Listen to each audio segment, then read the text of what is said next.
The first thing a beginner should learn in chess are endgames. Because if you think about that, it's kinda pointless to play a game if you don't know how to win it. For this reason, in this video, I'm going to show you and teach you the 3 most important endgames that you absolutely need to know. If you actually manage to reach an endgame, these 3 endgames are going to occur in most of your games. Starting with the easiest one, king and queen versus king. What are you even supposed to do? Well, first of all, this is the position you want to reach. Now, don't look at the king, it's not important now, but what I'm talking about is the position of the queen. I want the queen to be in this precise square. And why is this square so important? So, as you can see, I cut all the space possible for this king. And the only thing our opponent can do is just to shuffle the king from h1 to h2. And this is great because it's not stalemate. Our opponent has always a square where to go. So we are not going to draw the game. What can we do now? At this point we need to bring the king closer, obviously. The king has to move, only move obviously. We bring the king closer and we keep doing this stuff till we reach a position like this. At this point the king has to move, and now this is the checkmate pattern that you want.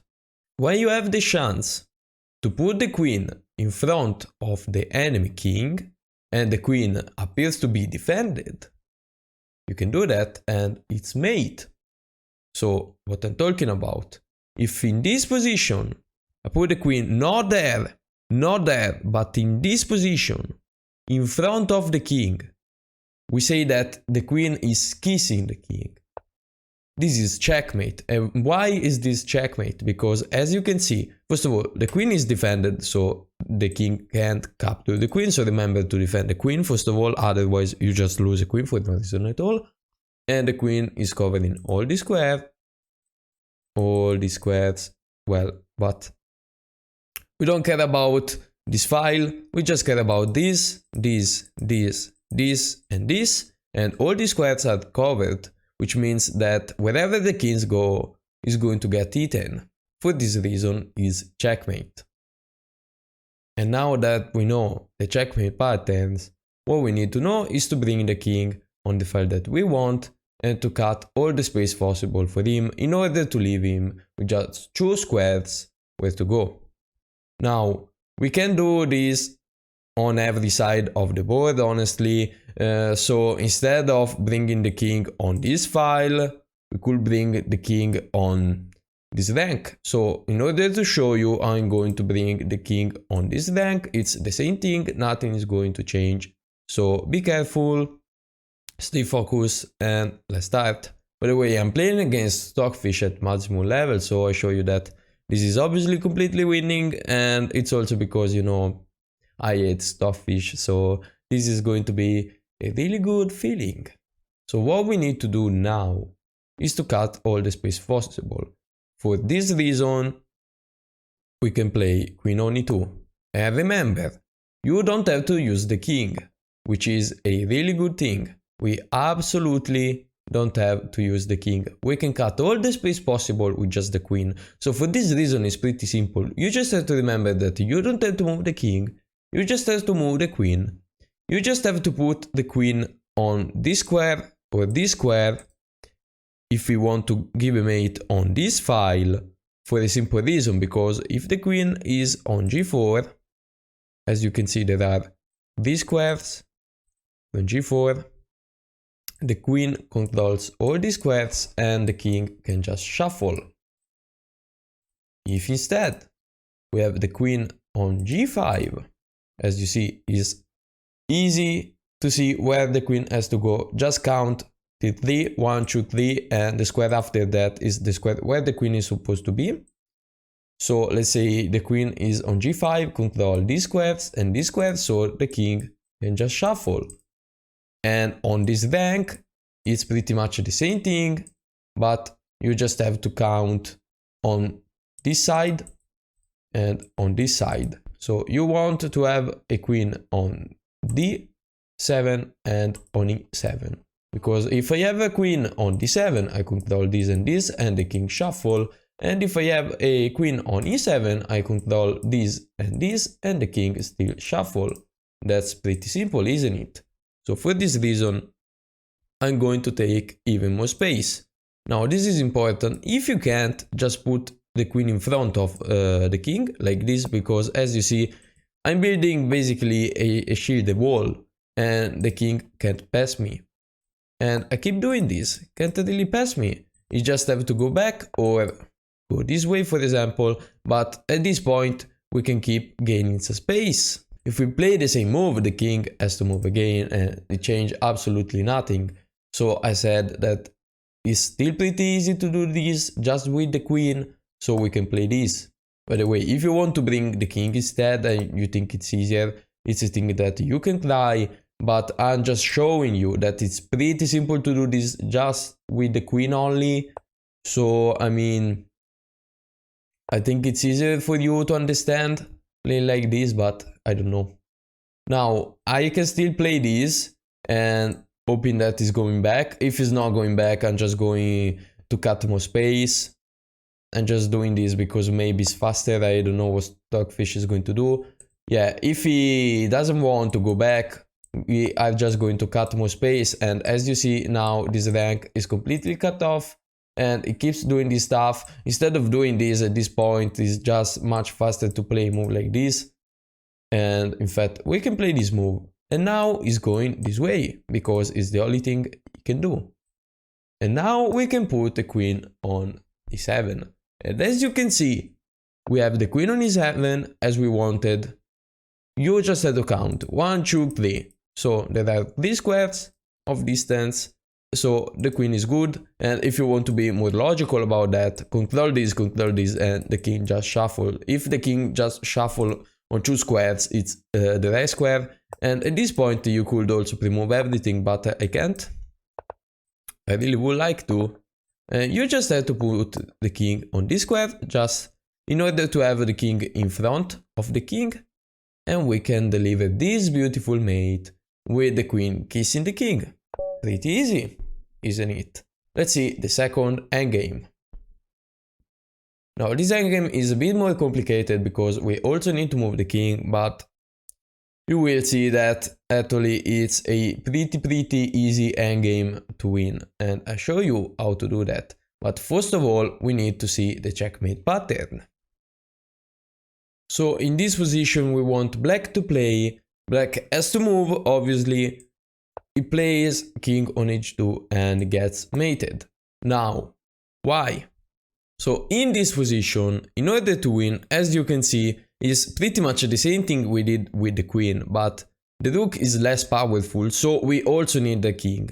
King and rook basically are doing the same job of a queen, so we are cutting square off and we are trying to checkmate the king, obviously. And as you can see, this file, the G file, is completely cut off and the king can only go on the last file. Now it's really important to know that if you want to win, you just have to bring the king on the last file or on the last rank. Let's say on this rank is perfect, this file, this rank, this file. Because otherwise the king can run away. So in this position the king has to move, and this is the only move. And the way you win, the pattern, the winning pattern that you need to know is that when the king are in front of each other and it's white time to play, okay, so as you can see the king is shielding and it's white time to play, you can give another check, cut in all this file, and as you see is checkmate. This time is checkmate because the king can't run away because I have my king which is shielding. And all this file is occupied but my rook and I win, is checkmate. So going back in this position, what we need to do is to bring this king on this file or maybe on this rank.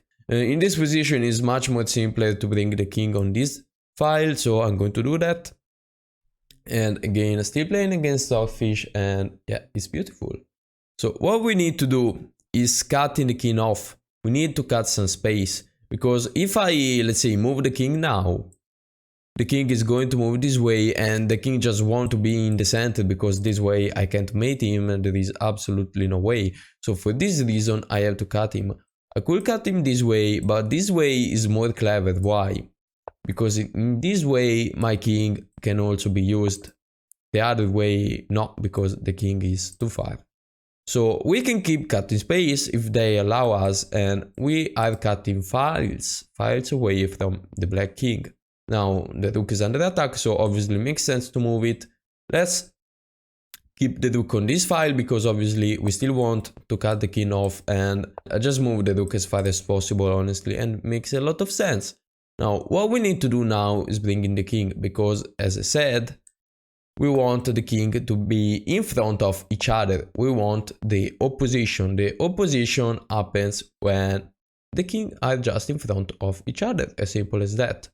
So, for example, if black moves now up a square, we have the opposition, as I said, and we can cut the king off because my king is shielding, as you can see, and this is really important. And now we keep doing the same stuff. Now remember that if I move the king on e5, the king has to move, so it doesn't really make sense moving the king on e5. If I want the opposition, let's say it's better to put the king on e4, so in this case I have a chance that the king is going back. If it's not, let's follow the king. If he goes back, we have the opposition. Now Stockfish played a pretty wide move. Like, let's say, what if he doesn't? Because he could have also played king on g7, so I'm just going to show you, okay? Because I think it makes more sense at this point. I think he's going this way. I go this way, please don't go back, just attack the rook, please. Doesn't want to, so let's move the rook another time, so this way I don't risk to draw with the repetition of move. Okay, in this case, what can I do? Let's say go back this way, and as you see now I don't have the opposition because now black has to move and there is no way I have the opposition, and this is really important. What happens in this case? Well, in this case, as you see, if I play king on e5, you just go back. I need to waste the time. I can waste the time moving the rook, so it makes sense to play rook on f1, also rook on f8, it doesn't make a lot of difference. And I have a point. If you go back at this point, I can cut you off. That's really important. And now keep doing this till you reach this square and I cut the king off. Okay, that's really important. Thank you, Stockfish, for allowing me to show people this thing. Now I can play this. And if it goes on h5, obviously it's checkmate. So I guess this time he's not going to do that. And now attacks the rook and makes sense to move the rook. There is no problem. Now again, be careful because yeah, it goes on h3, and if I play king on f3, just go up. We want the opposition. We want to waste the time now. So I can just move the rook by one square. Remember to put the rook on this file. Just waste the time, I can't go there because it's mate. So I move the king, can't go there because it's mate. And as you see, we are reaching the checkmate pattern that I told you. Play this move, this is the only move, and now I can give a checkmate. I can also play move that, is not a problem. I can give a checkmate, and as you can see, the king has no escape squares. And let's go with the final and the hardest endgame. Now this is a bit tricky to explain, so I'm sorry guys, but this time I'm not going to play against Stockfish. So what we want to do in this endgame, which is the hardest one of the endgame that I show you, is not a really hard endgame to be honest, but if you are a beginner it could be, and I know that I was a beginner and I have a problem with this endgame, but don't worry because I'm going to teach you how to win in this case. Now technically this is a draw, but I'm going to show you even the position where you win. But what you are supposed to do in this position is to bring the king in front of the pawn. And I'm going to show you why you should bring the king in front of the pawn. So let's play a random move and let's say the king goes there, okay? Just playing random moves. Just want to reach a determined position to show you why you need the king in front of the pawn, okay?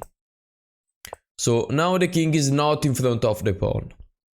And black wants the opposition. Now black has the opposition, which means that it's white time to move. Okay, if in this position is black time to move, white has the opposition. If you're black, in order to draw, you want the opposition, so has to be white time to move. As you can see, there is the opposition, the king can't go forward, so he can go back. Let's say he goes on this square. And now we just cut the king off. The king has to move, and now we can go back. And after he goes forward, we want the opposition. We have the opposition. There is no way he can win. What if we push the pawn? Okay, push the pawn. Only way to defend it, you need to move the king. The only way to protect this pawn is king on e6. And guess what? Can't go there. I can't go there. I can't go there. And I can't go there. But you're not giving me a check. This is stalemate. I can't move. And this is a draw because it's not check. Now, going back, if you want to know if this position is a draw or is a win, there is a really simple way to know that. If the pawn is on the first, second, third, or fourth rank, okay, so till the pawn is not on the fifth rank, you can only win if you have the king on these three squares, in this case, because the pawn is there. So you can only win if the king is 2 rank forward respect to the pawn. So if the pawn is on the 3rd rank, you want the king to be in the 5th rank and be on one of these squares. If the pawn is in the 4th rank, you want the king to be on one of these squares. You see, is up 2 ranks, and is on one of these 3 squares. If the pawn is on the 2nd rank, the king has to be there. The pawn is on the 1st rank, is not possible. Okay, so this is the point. If we can somehow put the king on one of these 3 squares, is winning. We know for sure that is winning. And what black has to do is prevent us to get on one of these 3 squares. So we go up, we want to reach one of these 3 squares. Now, the only way to draw this, and it's really tricky for black, is king on d7. Why is king on d7? Because with king on d7, if we go up, black has the opposition. Black wants the opposition in order to draw. And as you can see, if black has the opposition, the king can't reach the square. There is no way. If instead of doing that, the king goes on e4, we have the opposition. Black wants the opposition. You can't reach the square. There is no way. You go there, I go there. You push the pawn. Wow, I just go there. If you go there, I just go forward and with your pawn. So you have to go back. Take space. Let's say you go this way and go this way. You move, and all I'm doing is finding the way to have the opposition, and this is it though.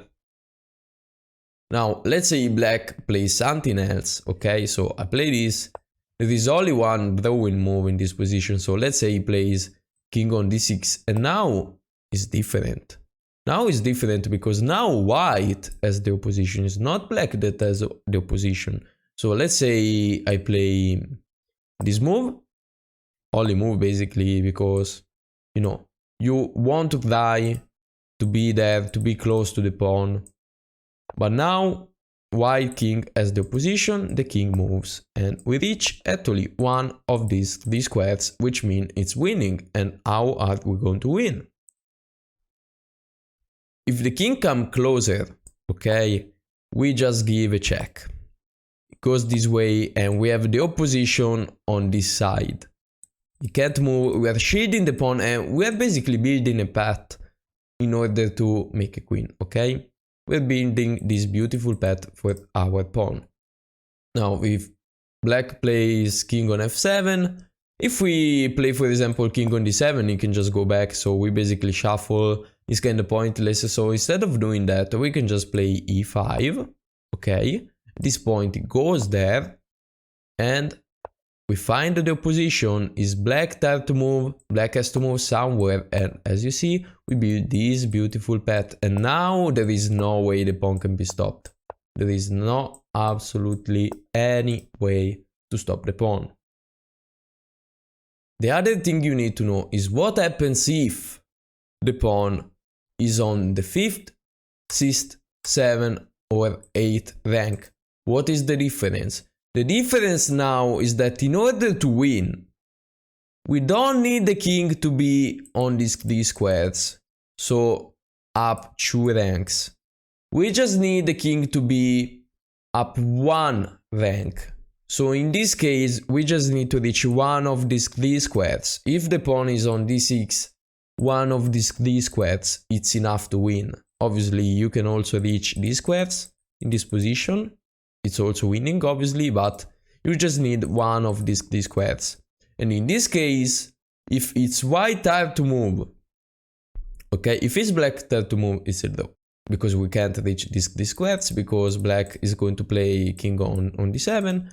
So instead, we want to win, obviously, and we can play, for example, everything wins, as I said. So if you can reach this square, you can be sure that you win somehow. You just have to figure it out. We play king on d6, so after the move, we can move the king again, let's say, I don't know, play this, and black has the opposition, so we're not winning, right? No, this time we're winning. And this is the difference if the pawn is at least on the 5th rank. The difference is that now we can push, black has to waste the time, we can push again, and guess what? You can't go there, you can't go there, you can't go there, but you can go there, and you have to go there, because it's the rule, you have to move, and it's no stalemate. We bring the king forward, shielding the pawn, and now we make a beautiful queen. If you try to do the same stuff with the pawn, let's say in the 4th rank, now it's whiter to move, we play this, and let's say we go back, they play this, and we start pushing because we believe we can mate black somehow, for some magical way, we can actually mate black. No, there is actually 0 possible way to make black. Let's say we play this, this, and this.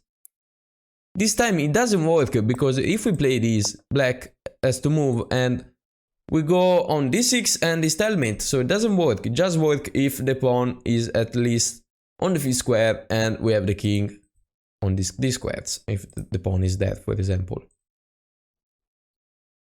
So as you can see, if you can understand the pattern, also this checkmate is really simple. So that's it for today, guys. I hope you learned how to win this endgame, and see you in the next video.